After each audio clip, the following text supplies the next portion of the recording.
September 23, we published our latest book, Platforms in Practice.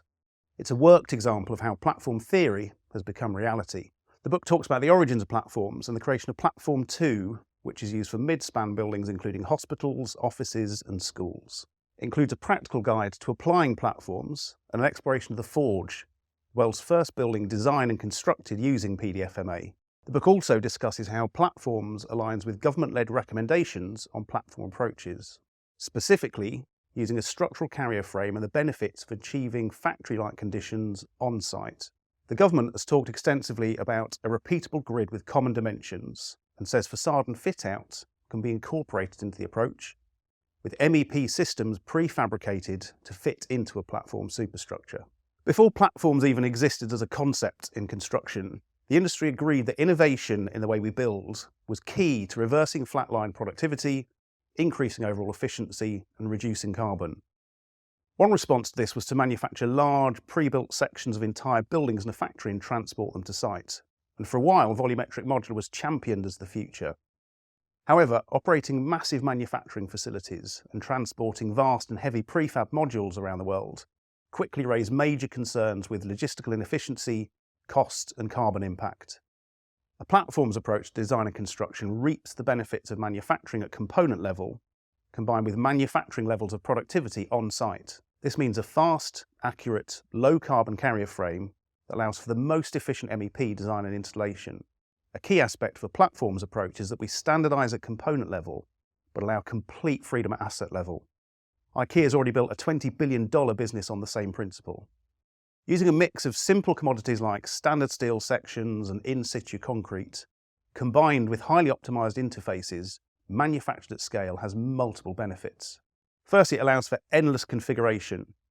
Beams and columns using standard sections can be cut to any length, meaning a wide range of floor-to-floor heights and grid spans can be created from a single kit of parts. Decades ago, the car industry decided to double down and allow endless customer choice and mass customisation, while still harnessing the benefits of standardisation at component and process level. Consumer tech followed, and now choosing between almost limitless product permutations is a given. Secondly, a diverse supply chain can contribute. Most components are ones the industry already uses. The only new components are small, can be manufactured at scale by a range of existing suppliers or new entrants without major capital investment. Simple installation processes and manufacturing practices such as poker yoke reduce reliance on trades, allowing for highly accurate assembly using low-skilled operatives. And so we can diversify the workforce.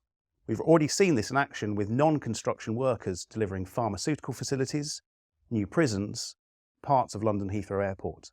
Finally, the simplification and repeatability of manufacturing and assembly processes allows the application of automation, both in the manufacturing of the components and their installation on site.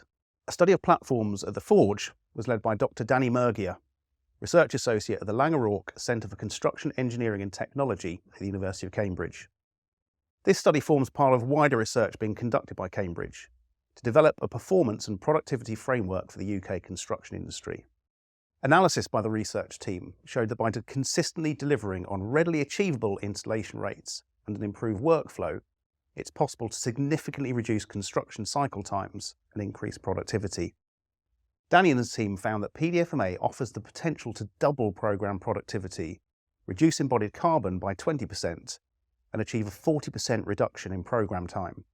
This time saving could be even higher for the superstructure. Because we know the provenance of every component used and how they're deployed, taking components from one asset and reusing them in another becomes viable, creating this circular economy where we adopt loose-fit superstructures that can be repurposed as something else. Sounds like future fiction, but it's here right now. A one-time office building could become a healthcare centre, an apartment block when its purpose changes. The Construction Innovation Hub, a government-backed initiative tasked with bringing manufacturing into construction, calculated that 70% of public sector buildings could be delivered using the exact same set of components. So with platforms, the same set of components is used across multiple sectors. This is Platform 2. Its potential for transforming every aspect of the construction industry is clear.